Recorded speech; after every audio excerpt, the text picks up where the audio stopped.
Hello everyone. In this video, I'll be translating and summarizing the latest Urdu broadcast by Shahbaz Gill to make it accessible for our English-speaking audience. Let's go through the key developments and insights in Shahbaz Gill's words. Let's begin with the countdown. There are 55 days left until Field Marshal Asim Munir's second retirement and the arrival of a new army chief in the country. The first news I have is also related to this, because, as I had told you before, these remaining days will not pass by easily. Field Marshal Asim Munir is due for retirement soon, or an extension may be granted to him. This decision will be made in the coming days, and at least until November 29th, he has time. But before that, on October 6th, another retirement is happening. Lieutenant General Asim Malik, the DG ISI. Exactly 4 years ago, on October 6, 2021, he was promoted from Major General to Lieutenant General. That day decided that after 4 years, on October 6, 2025, he would retire. So, tomorrow, October 6th, marks his retirement day. Now, Lieutenant General Asim Malik is a very important figure in this entire scenario. He is deeply involved in everything happening in Pakistan, whether it's the Israel issue, matters with Saudi Arabia, the development of ports in Gwadar, America's offer related to rare earth minerals, or even imprisoning Imran Khan. Field Marshal Asim Munir's extension is the key, and within this key, Lieutenant General Asim Malik plays a crucial role. He was appointed as the DG ISI for a reason. His tenure was short, lasting only a year. Asim Munir did not want to appoint a lieutenant general as DG ISI, whose service tenure was long, because he knew that he needed to get an extension and had to go through several controversial phases. This would harm his reputation both inside and outside the institution, and if someone with 3 to 4 years left in service came in, they could create problems for him.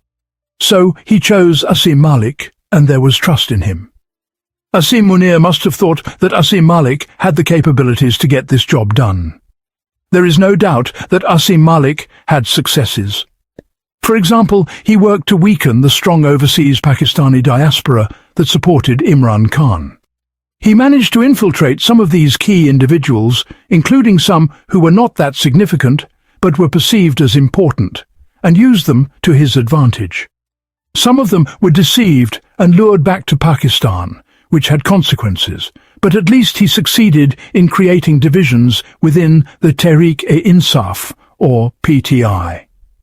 He was also able to manipulate many people abroad, making some believe they were working for Pakistan's national interest, when, in fact, they were serving his personal agenda. When it comes to his achievements, one of his biggest successes was using charm and smiles while turning against his own people, often deceiving them into thinking they were working for the greater good of Pakistan, all while he used them for his personal objectives. Whether it was using people as pawns or misleading them into thinking they were heroes working for Pakistan's national interests, his approach was very tactical. Now, moving to the next stage of his retirement.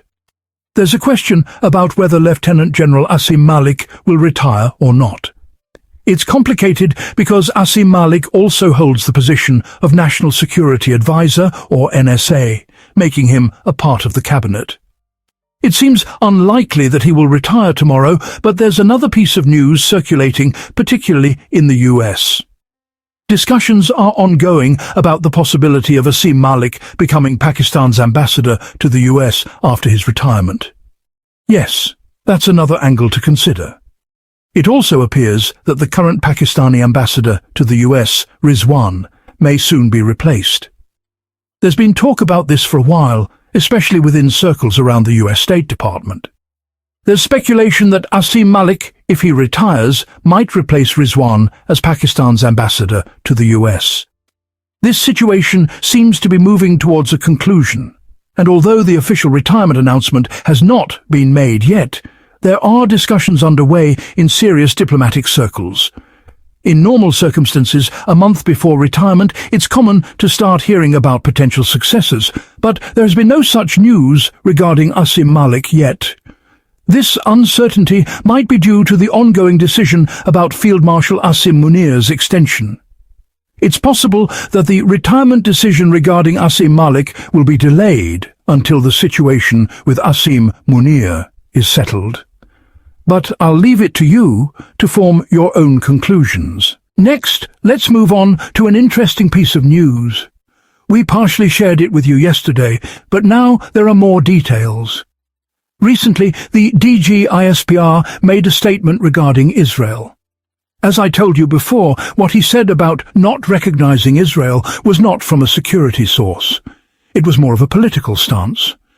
Some of these sources were linked to the military and others were part of media circles, but they were certainly not all genuine security sources. In fact, this issue is much deeper than just a political narrative.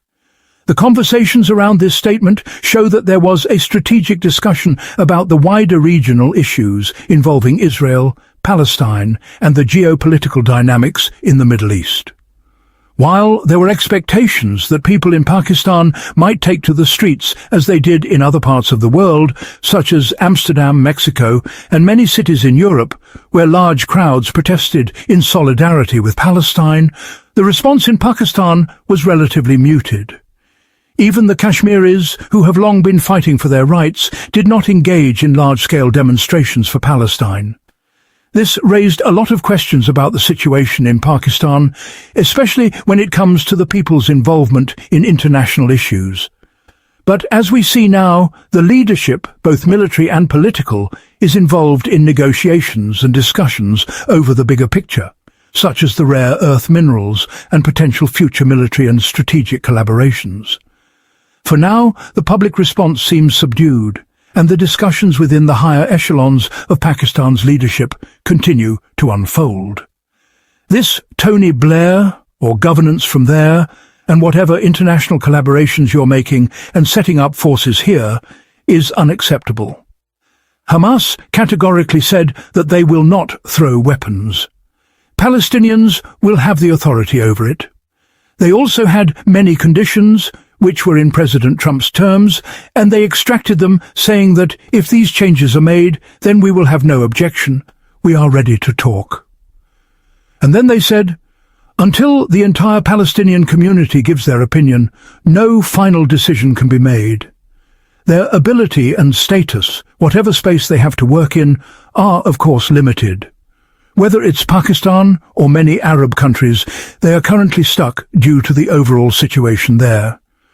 Palestinians, however, took a bold step and distanced themselves according to their capacity and strength. But because DG ISPR had to remove this from his chest, since he was there as Field Marshal, he said, look, now they have agreed, so there is nothing left to talk about. But that was a lie. The DG himself lied to the journalists, and the journalists who were with him misled you. There's no truth in it. But they knew inside that this was a game. I will prove this to you later.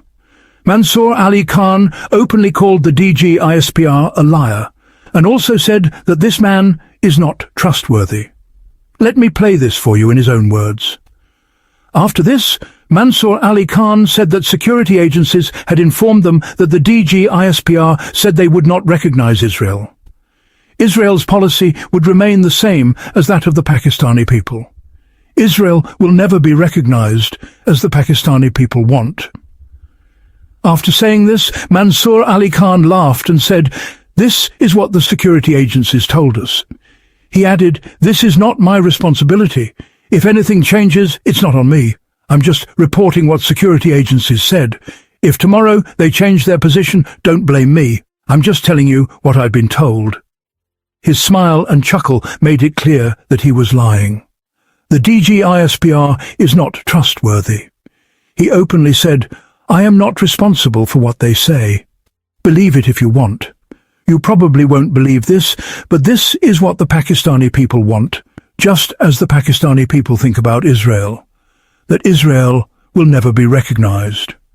Exactly the same policy will be made according to this.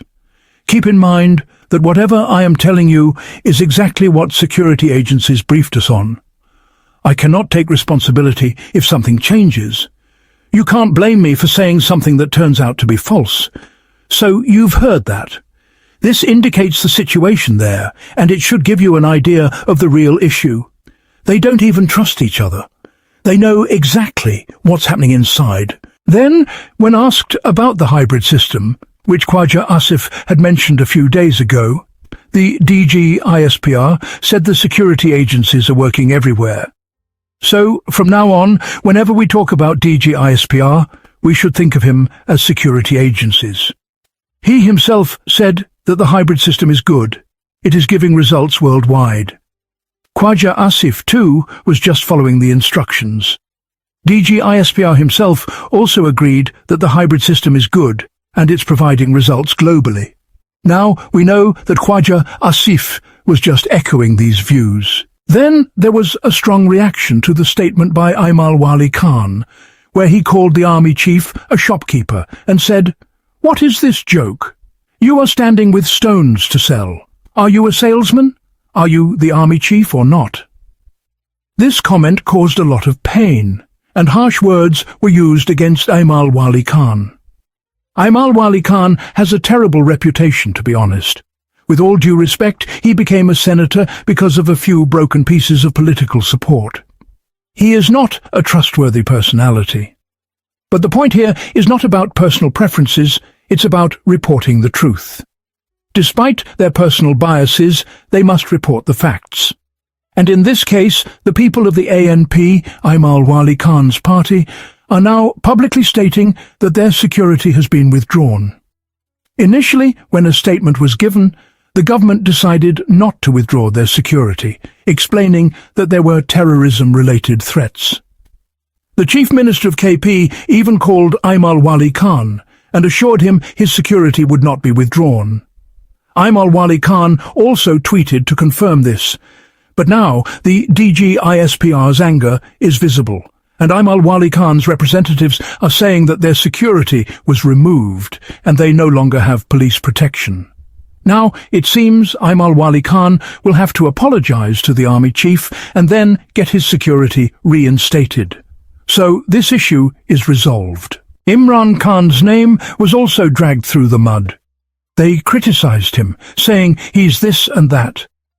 After all those comments, the brief conclusion was that they will not talk to him. If the government wants to talk to him, they should do so directly.